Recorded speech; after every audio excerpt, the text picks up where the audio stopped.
Olá, pessoal. Estamos aqui mais uma vez, vamos conversar sobre o nosso grande tema. Bora falar de branding. A gente tem hoje a oportunidade de conversar com a Viviane Manzi. Ela é diretora de comunicação e sustentabilidade da Toyota, presidente da Fundação Toyota aqui no Brasil. E, acima de tudo, fora todos esses títulos que são super relevantes, ela é uma pessoa amiga, uma pessoa querida. Tudo bem, Vivi? Tudo em ordem. Obrigada pelo convite, Dario. É sempre bom conversar com você. Legal. E, acima de tudo, eu começo falando assim, né, a oportunidade de criar uma websérie como essa, por exemplo, tanto de levar conhecimento para os alunos em geral, os alunos de MBA, que ou já atuam e carecem, às vezes, de conceitos, ou, acima de tudo, para aquele que ainda está entrando no nosso segmento, a oportunidade de fazer uma troca, conversar com pessoas que aí eu volto para o meu foro íntimo, pessoas que eu gosto e que eu admiro, e você é uma delas. Ai, Bom, obrigada. Obrigada mesmo. então, vamos para a gente começar? Vamos lá. Vivi, conta, sim, eu te conheço, sei lá, 10 anos ou mais, né? A gente se conheceu numa farmacêutica, na MSD, depois da Takeda, aí acompanhei um pouquinho mais à distância, acho que, se não me engano, você foi para a GE, para a Votorantim, você hoje está na Toyota, acima de tudo. Uma belíssima evolução de carreira, né? Parabéns, acima de tudo. Mas eu contei isso tudo muito rápido. Conta pra gente um pouquinho quem é a Vivi, o que a Vivi estudou e o que fez a Vivi chegar onde ela está hoje, por favor. Bom, vamos lá. Eu sou Relações Públicas de formação. Eu não tinha ninguém na família que já vinha desta área de atuação, então, na verdade, a minha escolha por profissão foi ler a respeito, uma paixão imediata, e de fato eu trabalhei e trabalho com isso a vida toda. Agora, depois da minha formação básica, eu ainda fazendo estágio, eu fui para a MSD, que é uma indústria bastante, como eu vou dizer, bastante sofisticada na sua proposta de comunicação, na forma como aborda o mercado, que interage com seus stakeholders, e já era assim quando eu entrei lá no final da década de 90. E essa empresa me deu uma boa oportunidade de ir muito além da comunicação. Uma oportunidade de estar bem conectada a negócio, a fazer a facilitação do planejamento de negócios da organização. Isso acaba te dando um insight, né, sobre o que é empresa, quais são os dilemas de mercado, de negócio, de lançamento, que acabam te moldando de um jeito bacana, que foi me abrindo, obviamente, depois disso, muitas portas. Na MSD, eu trabalhei vários pilares de comunicação, né, desde comunicação interna, comunicação externa, responsabilidade social, sustentabilidade, relações com o governo. Fiz muita coisa bacana lá dentro. Fiquei lá muitos anos, né? 14 anos. Saí de lá num momento que eu me perguntava, né, se eu era boa mesmo ou se a empresa era boa comigo. Fui para a Takeda. Na Takeda, o desafio era super diferente. O desafio tinha muito a ver com criar do zero uma área de comunicação. A empresa, naquele momento, tinham pessoas operando comunicação em várias áreas da empresa. Então, a gente juntou tudo debaixo de uma área, começou a fazer ações novas que não existiam até então de forma estruturada na empresa. Então, foi um olhar para o mercado farmacêutico, né, porque a Takeda também é farmacêutica, bastante diferente, sobre outro ponto de vista. E eu saí de lá e fui para a GE, que já não tinha nada a ver exatamente com esse mercado, porque a GE é uma empresa de multinegócios, vamos dizer assim, que para mim foi bastante interessante, porque foi a oportunidade de ter uma visão ainda mais ampla de questões de mercado. E aí eu comecei a me dar conta de algo que foi se sucedendo na minha carreira. O fato do meu interesse, de fato, eu reconheço hoje a importância que isso tem do tipo de ambiente que eu gosto de trabalhar. Eu gosto de trabalhar em ambientes complexos, eu gosto de trabalhar em ambientes bem desafiadores. Então, a minha carreira foi seguindo por essa linha. Então, as empresas que têm vontade de transformação, de mudança, de fazer coisas diferentes, de abrir áreas ou um jeito novo de fazer as coisas, olham para mim e veem aí uma possível solução. As empresas que querem continuidade, provavelmente não. Porque não é necessariamente o meu perfil, e eu reconheço. Então, eu nunca trabalhei pouco, eu sempre trabalhei muito, eu sempre me dediquei intensamente, e junto com o trabalho dentro de organizações, eu sempre tive um vínculo acadêmico. Começou quando eu estava ainda na MSD, e eu lecionei na Casper, provavelmente 17, 18 anos, na Casper Libero, que é a escola que eu me formei, né, minha casa.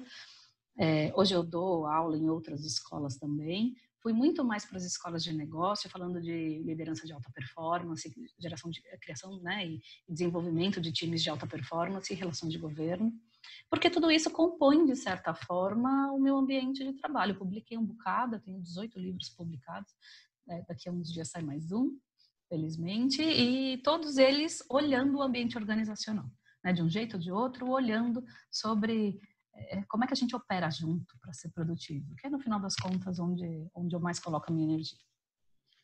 Só antes da gente continuar, só um segundo de merchan. Todos os seus livros estão na Amazon? Todos os seus livros estão na Amazon? Ai, Dario, olha, eu faço isso super nas horas vagas, estão todos esgotados. Nossa, nossa, é um Eu não dei conta. Mas eu tenho uma boa notícia. Vários deles, eu publiquei muito porque quando você está na pegada, né, de desenvolvimento de mestrado e coisa e tal, você tem que publicar. Uhum. Eu publiquei vários desses livros, o contrato com as editoras já venceu e a gente já fez isso de uma forma que hoje eles podem ser baixados gratuitamente. O livro que eu publiquei nos Estados Unidos, ele ainda é pago, ele deve custar entre 280 e 350 reais, né, porque ele é em dólar, então agora ele ficou mais complexo aqui para o Brasil. Um deles está realmente esgotado, eu não tenho nem a versão online, mas a maior parte desse conteúdo as pessoas já acessam gratuitamente. Eu tenho Entendi. um post no meu LinkedIn que soma todos os links e as pessoas podem baixar tudo no mesmo lugar. Para Beleza, facilitar. beleza. Então fica aí, pessoal que está nos assistindo, fica aí acima de tudo a dica. Vi, só para a gente entrar então no tema que é o nosso central, né, que é de falar de branding acima de tudo, diferentes organizações, algumas mais orientadas direto para a comunicação com o consumidor final, outras um pouco mais, aliás, outras com essência mais B2B, mas todas elas têm, cada uma ao seu modo, um desafio que é comum, que é o de estabelecer o desafio de fazer uma bela gestão na sua marca. Uhum. E aí eu queria que você considerasse, para a gente, acima de tudo, né, para você que passou por todas essas indústrias e empresas diferentes, qual a importância do branding para as organizações? Daria o branding é importante para todas as organizações. Não importa o tamanho delas, não importa o setor que elas fazem parte, não importa quem é, se ela é B2B ou B2C, porque a marca traduz um pouco qual é, não só a vocação da empresa, mas qual é o compromisso dela. A gente traz um monte de nome para falar disso, né? No passado a gente chamava de missão, visão, agora está na moda falar de propósito. Não importa, mas a questão é que a empresa que não se define, né, objetivamente, ela é definida pelo mercado e tem muito risco em deixar isso acontecer. Então, cuidar da sua marca é uma função primordial da empresa. E eu digo da empresa, não só das áreas de comunicação. Porque mesmo uma empresa que, por qualquer razão, porque é pequena ainda, ou por qualquer crença, não tem uma área de comunicação bem estabelecida, mesmo assim, ela precisa, de alguma maneira, olhar para essa dimensão de marca, porque ela traduz o que é a empresa.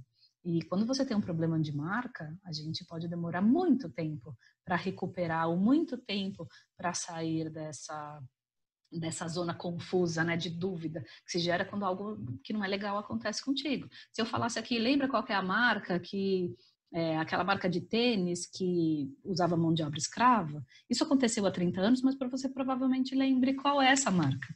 Com Quando certeza. A gente fala, não precisa citar, né?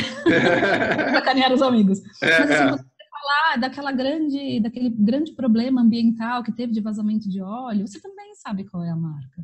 Então, essas coisas acontecem lá longe, só que a nossa memória, que é muito emocional, a gente carrega ela por meio dos anos. Então, a gente precisa proteger, porque dá muito menos trabalho e é muito menos custoso criar e proteger uma marca do que ter que salvá-la depois por qualquer razão. Perfeito. E aí vamos trazer, então, esse desafio, né, de branding, acima de tudo, para o que a posição que você tem hoje como diretora de comunicação e sustentabilidade da Toyota. Aí, quando a gente fala de Toyota, vem à cabeça para mim, que estou do lado de fora, né, como consumidor, uma empresa com uma filosofia japonesa, com tudo que traz o conceito, né? Toda uma orientação a evitar desperdícios, a otimização, a qualidade total. Tanto é que, entre outras coisas, por exemplo, hoje muito se fala do Lean Startup, e na realidade tudo isso é uma criação, se eu não me engano, da década de 40 ou 50 da Toyota. Então, assim, uma empresa que tem uma filosofia de trabalho longeva e, acima de tudo, comprovadamente correta, vitoriosa, né? Qual o desafio, né, da gestão da marca Toyota? Lógico, né, a matriz emana muitas coisas, né, cada país tem que seguir, mas assim, o que você pode contar para a gente, o que é o que cerca a marca Toyota? Bom, eu acho que eu posso falar de Toyota sobre dois grandes aspectos. Primeiro, é uma responsabilidade manter por tanto tempo esse vínculo tão forte que a marca tem em torno de questões de qualidade e segurança, né? E isso vem de ações miúdas do dia a dia, mas que acontecem de um ponto de vista muito do fundamento de negócio. Então, se uma indústria normal testa uma peça 100 vezes, a Toyota provavelmente teste 300. Eu me lembro de um momento quando eu entrei na empresa que foi muito marcante para mim. A gente faz pesquisas de qualidade, como todos os nossos empregados, colegas, com bastante frequência. E eu vi o resultado, eu estava entrando, eu devia ter 2, 3 meses de casa, eu vi um dos resultados de pesquisa, o presidente comentava a seguinte coisa no e-mail: alguém de qualidade mandou um e-mail, olha, 97%, 96% dos empregados responderam as perguntas, estão corretos sobre as suas respostas, e o presidente responde esse e-mail para todo mundo: gente, vamos cuidar dos 3%. Né? Aí eu falei para ele, falei assim, pega leve, né? Porque são 96%, tipo, meio que tá bom, não? A empresa inteira está olhando para isso. Ele me responde, coisa que eu não esqueço, ele falou assim: Viviane, qualidade é nosso DNA. Você acha mesmo que eu posso deixar 3% para lá? Então, isso é o que faz a empresa ser grande, ser consistente. É porque não passa 1%, não passa 0,5%. Compromisso é compromisso. E a gente vai olhar a qualidade sempre. Não existe ação dentro da empresa que não tenha um PDCA. Não existe uma ação na empresa, não importa a área, que a gente não sente para entender quais foram os resultados e o que mais possa melhorar. Você fala assim, o evento foi, vai dar um exemplo de evento, o evento foi brilhante. Ok, mas o que a gente pode melhorar? Como é que a gente pode compartilhar? Como é que a gente registra isso para que isso aconteça sempre? Então, esse olhar, ele é muito, né, tá na pele das pessoas, é algo que acontece com todos, em todas as áreas. Então, isso é uma responsabilidade. Então, a gente cuida desses elementos fundamentais de negócio para que eles estejam presentes sempre, porque é o que a gente entrega para o cliente, né? Que é um lado. O outro lado, que é igualmente desafiador, é como é que eu faço uma mudança, porque a Toyota, ela não quer ser reconhecida como uma indústria de automóveis, ela quer ser reconhecida como uma indústria de mobilidade. Então, fazer essa passagem, especialmente quando você tem atributos tão marcantes de uma marca, como é que você faz a virada, é uma coisa que leva bastante da nossa atenção, do nosso investimento, da nossa criatividade. A Toyota tem feito... O que é ser uma indústria de mobilidade? É uma indústria que oferece, sim, carros para quem quer carros, mas oferece serviços para quem quer mobilidade. É uma empresa que, acima de tudo, tem trabalhado fortemente questões de inovação voltadas para a sustentabilidade. Te dou um exemplo. No Brasil, em 2025, que está logo ali, a gente não vai ter mais carros exclusivamente a combustão. Todos os carros vão oferecer alternativas híbridas. Por quê? Porque a gente entende que é o melhor que a gente faz pelo meio ambiente e a gente também entende que os nossos clientes começam a se preocupar com isso de uma forma mais estruturante do que era no passado. Então, fazer essa mudança também significa que quando a gente olha mobilidade, a gente vai para muito além dos carros. Mobilidade significa outros tipos de veículos que te ajudam em deslocamento, eventualmente até dentro da sua própria casa. Lembrando que a população do mundo está envelhecendo, então requer outros tipos de tecnologia, outros tipos de inovação, e a gente quer demonstrar que isso é possível. Então, assim, não é fácil demonstrar para uma empresa que, assim, você só consegue ser reconhecido como uma empresa de qualidade e segurança se você é absolutamente estável. E aí que uma empresa estável faz uma virada, uma mudança tão crítica, e é a maior indústria do mundo. Então, assim, fazer uma movimentação dessa natureza é movimentar um transatlântico, né? Então, Então, exige muito de nós em termos como é que eu preservo isso tudo que eu construí bom, mas eu vou para o outro lado também, né? Eu também começo a entregar serviços muito diferentes daqueles que me trouxeram até aqui. mas, por outro lado, corrija se eu estiver errado, você está efetivamente ampliando, ou seja, saiu do carro para a mobilidade, o que é um desafio, mas vários players estão tentando fazer isso, porém, naturalmente, como o seu DNA, você já carrega para esse novo desafio também o lado bom que te colocou até aqui. A Não, com tecnologia, certeza, a com tecnologia, a certeza. qualidade, o foco no cliente, né? Sim. Tanto que, por exemplo, tem algumas coisas assim, do fundamento da Toyota, e essa é uma das coisas bem bacanas de trabalhar aqui, assim, uma empresa que realmente tem fundamentos e você os vê por todo lado. Por exemplo, é muito raro, é muito difícil você achar qualquer coisa da Toyota que vá dizer algo como, enfim, o carro faz de 0 a 100 km por hora em, sei lá, X segundos. Por quê? Porque a gente não incentiva a velocidade por uma questão de segurança. Então você não acha, não tem registros na Toyota, a gente não coloca isso nem no manual do carro, para não incentivar. Então, a consistência da empresa é muito bacana, te dá muito espaço de operação, porque tem o walk the talk, porque as coisas se conversam muito. Então, isso é uma facilidade. É fácil trabalhar na Toyota sob esse ponto de vista, porque você não precisa assim, lutar dentro de casa, porque eu gosto de dizer que reputação, no final das contas, é a última etapa, né? A gente tem que fazer tudo certo dentro da empresa, em todas as áreas, para num determinado momento você poder dizer que você tem uma boa reputação. É muito difícil você trabalhar a reputação quando você não tem lastro embaixo, Uhum, né? uhum. É quase que um social washing, um greenwashing, é muito ruim, é muito difícil. Não é o caso da Toyota. Então, fica fácil poder contar as histórias, porque elas são muito consistentes na sua base. Entendi. E é bacana de ver. Então, não só os nossos clientes, mas os fãs da marca apreciam, o que é muito bom. Então, isso também é um incentivo para que a gente continue fazendo coisas dessa forma. Claro, com certeza. Como é que vocês pensam a experiência do cliente com a marca Toyota? Porque eu posso começar uma busca pelo site e terminar numa concessionária ou vice-versa. Como é que você pensa essa jornada, essa experiência toda do consumidor? Olha, a experiência do consumidor, ela é bastante online hoje. Então, né, o seu próprio exemplo está bastante próximo à realidade.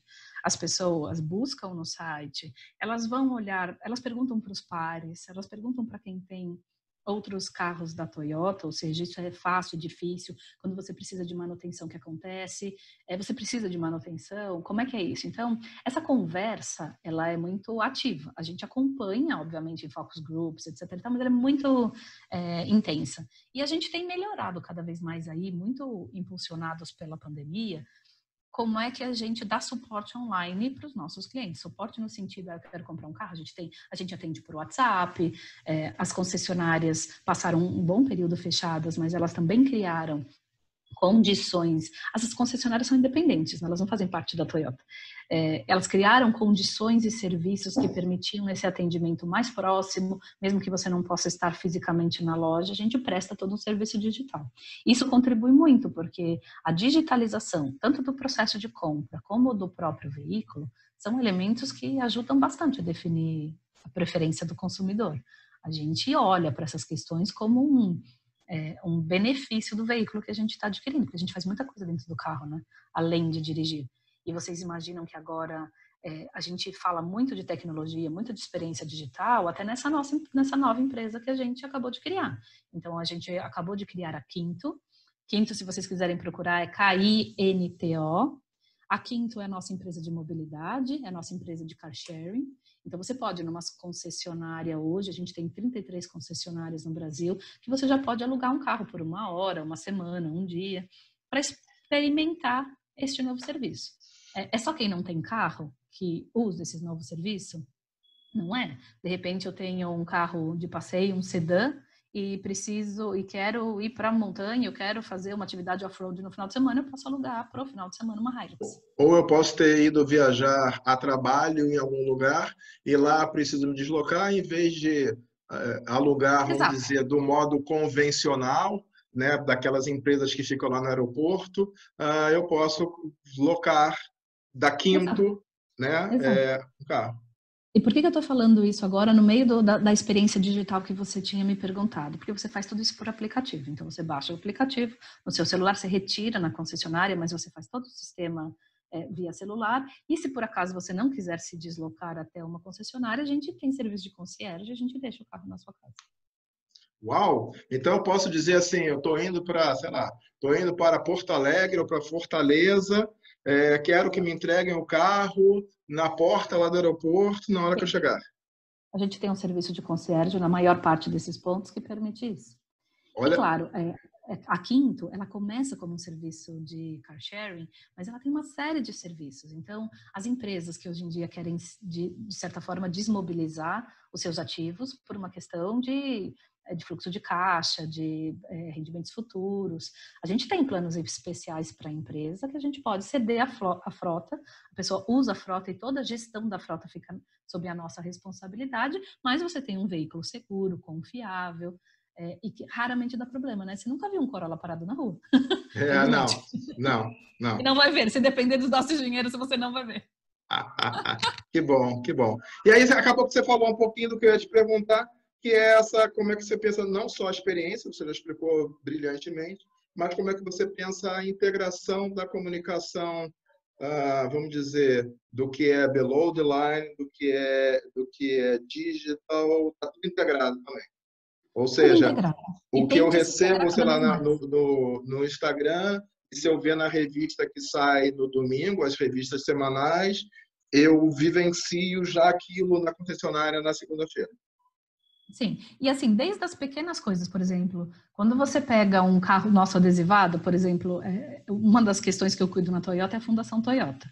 A gente tem vários projetos e a gente tem carros cedidos para os projetos. Então, eventualmente você vai para o Nordeste, você vê uma Hilux nossa, está lá toda adesivada com o projeto que nós temos no Nordeste, que é a APA Costa dos Corais. Tem um QR Code ali adesivado junto para você seguir a gente, para você seguir as nossas redes sociais. Então, desde essas miudezas de a gente se digitalizar, até dentro de casa, a gente hoje tem uma rede colaborativa interna, que é muito mais do que um canal de comunicação, né, gente? É a experiência digital que a gente tem que criar dentro de casa para poder oferecer uma experiência digital fora. Então, quem não vive isso tem muita dificuldade de criar isso para fora. Então, a gente foi movimentando a forma de interação de dentro de casa para permitir que as pessoas pensem digital, porque isso nos dá vantagem estratégica para resolver problemas com mais agilidade, trazer inovações com mais facilidade. Então, muito do que antes a gente fazia dentro de um processo super tradicional, hoje a gente já evoluiu bastante de trazer a digitalização para o nosso dia a dia de negócio. Isso evita viagem, isso faz a gente ganhar tempo, os processos são seguros, ou seja, a empresa como um todo, do ponto de vista de gestão, evoluiu bastante em termos digitais. Nossa, que maravilha. Só para brincar com quem está nos assistindo, acho que amanhã eu vou comprar um carro por WhatsApp. Vai ser fácil. O melhor de tudo é que se vocês tentarem, vai ser fácil e vocês vão ficar Vou felizes. acordar amanhã motivado, e vou dar um WhatsApp. Para que esperar para amanhã o que você pode fazer hoje, gente? Nós estamos aqui Verdade. gravando Fica aí, isso pessoal, desde a fica aí a tarde. dica. Vivi, a gente está caminhando para o final, né? Assim, a conversa está bem bacana. Eu sei, dentro da sua produção de conhecimento, né, o seu lado acadêmico, que tem uma outra, assim, esta vertente, né, a gente vai entrar agora para falar de employer branding, essa vertente de olhar para a marca, não com o foco para o consumidor, mas olhar ela como uma marca empregadora, como é que ela chama a atenção, o interesse de talentos, mantém, retém, acima de tudo, passou a ser uma nova fronteira, né? Exato. Quando eu falo nova fronteira, não é um tema de hoje, mas é um tema de 10 anos, sei lá, Uhum.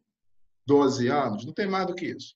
Então, hoje, esse é um tema, e acima de tudo, é um tema que você vem se dedicando, a Viviane, né, com todo o seu conhecimento e suas crenças, e está aí para lançar um novo livro. Isso aí. Isso aí. A gente Employer Branding, qual é o restante do título? Employer Branding, conceitos e práticas. conceitos e práticas. Então, fala para a gente um pouquinho, de novo, né?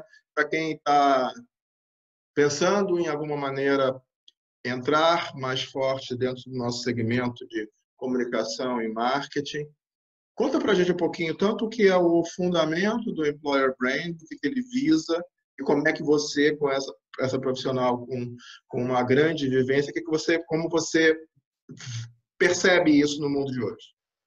Perfeito, vamos lá. Bom, antes de mais nada, a nossa decisão sobre qualquer coisa na vida, a gente já tem até um Nobel da economia dizendo isso, as nossas decisões são emocionais e menos racionais do que a gente sempre pensou. A gente já falou bastante sobre a importância de construir reputação nas empresas, porque reputação ajuda a vender, ajuda a proteger e ajuda uma empresa a ser longeva. Então, claramente, todo mundo se interessa por isso. O que a gente tem sofisticado um pouco a questão é que a gente começou a ter mais sensibilidade para as questões de propósito, por exemplo. Só que aquilo que eu vou dizer que é propósito da minha marca, que a gente está muito focado em oferecer, né, da porta para fora, tem uma novidade aí que a gente precisa levar em consideração, que é o fim das fronteiras entre o interno e o externo. Você não constrói a reputação da porta para fora, você constrói a reputação da porta para dentro. As coisas precisam dar certo lá dentro. Como fazer dar certo lá dentro? Você precisa ter um grupo de pessoas ali trabalhando em torno de um desafio comum, de uma proposta comum. E aí a gente começa a olhar a necessidade de estabelecer isso que a gente chama de qual é a marca empregadora, que no passado foi muito vista como um pedacinho bem pequeno desse processo, que é a atração das pessoas. Então, quem falava sobre marca empregadora, falava sobre qual que é a minha estratégia para, enfim, para ter 1000 trainees para uma vaga, né, que eu vou oferecer dentro da empresa. Mas, no final das contas, trabalhar marca empregadora não é trabalhar apenas quem entra na empresa, é trabalhar tudo que acontece com a pessoa dentro da empresa. Porque, no final das contas, ela entrega a promessa da empresa lá fora. Claro, né? Então, eu preciso de gente conectada com essas questões estratégicas dentro de casa para que isso possa ir para fora. Então, a gente trabalha a marca empregadora, como é que a gente traduz esse desejo da empresa, né, essa estratégia de entrega lá na ponta para o cliente? E por que faz sentido? Por que a gente tem que investir nisso? Porque, no final das contas, a gente está falando de conectar cultura com entrega, com o jeito de fazer as coisas, com a estabilidade do sistema interno. Né? A gente fala, e é louco isso, né? Porque a gente fala que que o futuro nunca foi tão incerto, mas mesmo para um futuro incerto, eu preciso ter um barco firme, senão eu não consigo navegar nele. Então, a marca empregadora, né, refletir sobre isso, vai ajudar a criar musculatura interna para a gente entregar o que precisa. Então, por que você vai falar assim, bom, mas você está me falando muitas coisas que vai estar na ordem prática da gestão de pessoas, né? Sim, está, mas também tem muita questão de comunicação lá dentro. Ou seja, que comunicação é essa? É a comunicação que engaja as pessoas em torno daquilo que é necessário na empresa. É um tema que não dá mais para ficar para amanhã. Ele é um tema para hoje, né? Ele é um tema urgente.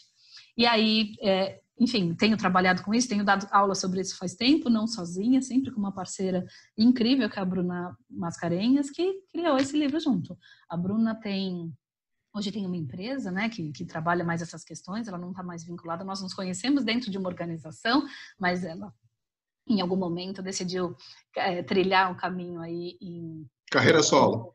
Em carreira solo, tá indo super bem, e consegue também guardar um tempinho para a gente refletir e criar em cima disso. Tá aí o livro chegando logo mais. Bacana, bacana. E, de novo, como eu disse antes, né, eu acho que, acima de tudo, é uma nova fronteira, e a nova fronteira que eu digo é das organizações perceberem que ela tem, sim, um mundo para conquistar externamente, mas tem um mundo para ser conquistado internamente. Né? Que é fundamental. Que é fundamental e que, acima de tudo, esse mundo interno a ser conquistado fortalece a busca, a conquista do mundo interno. Eu nunca conseguirei ser forte o suficiente para fora se eu tenho fraquezas ou gaps para dentro. Né? Entender isso que parece, falando, né, na ótica de hoje, pode parecer simples, mas a gente vê o quanto, como corporação, nós evoluímos para chegar nesse momento. Perceber que sim, temos que ir para fora, mas antes a gente tem que fazer com que todo mundo da nossa organização seja 98,5, 99, 99,5, que a gente conquiste corações e mentes internas também. Porque se a gente não conquistar corações e mentes internas, a pessoa está ali simplesmente marcando o ponto de tal a tal hora e torcendo para ir embora, né? Você não passa isso para fora, a pessoa não te representa, não representa o propósito da sua marca na plenitude que você pensou. E sabe, eu tenho uma estatística que é quase dolorosa, Dario. Quando a gente acompanha estudos diferentes, você tem aí... Dolorosa é ótimo. Dolorosa, gente. Porque a gente tem aí uma média de 65%, 70% dos gestores que não conhecem a estratégia da empresa. Aí vale aquela frase de Peter Drucker, né? A cultura come a estratégia no café da manhã. Então, a gente não faz comunicação dentro de casa para ser legal. A gente faz comunicação dentro de casa para garantir que a gente tenha o esforço da empresa canalizado para aquilo que importa, né? Ou seja, canalizado para entregar a estratégia. Senão a gente não entrega, né? A gente falha na entrega final da organização. Então, eu não sou legal com o empregado só porque eu gosto de ser legal com as pessoas. A gente é legal porque a gente entende que gente feliz trabalha melhor. A gente é legal dentro de casa porque sabe que a gente tem que ter musculatura junta, tem que colaborar para fazer entrega de qualidade. E eu não vou entregar algo de qualidade se eu não experiencio dentro de casa essa qualidade. Então, fazer um bom trabalho de comunicação com a liderança, com os colegas. Eu acho até engraçado, eu falo de propósito, comunicação com o empregado. O empregado passa aqui, ó, rasgando nas pessoas. Né? As pessoas ficam até se mexem na cadeira quando me ouvem falando de empregado, porque parece que a gente tira valor das pessoas quando a gente chama de empregado. Então eu falo de propósito, porque não é a forma como eu nomino alguém que tira valor, mas isso é para a gente refletir se é suficiente chamar alguém de colaborador. Não é, daí.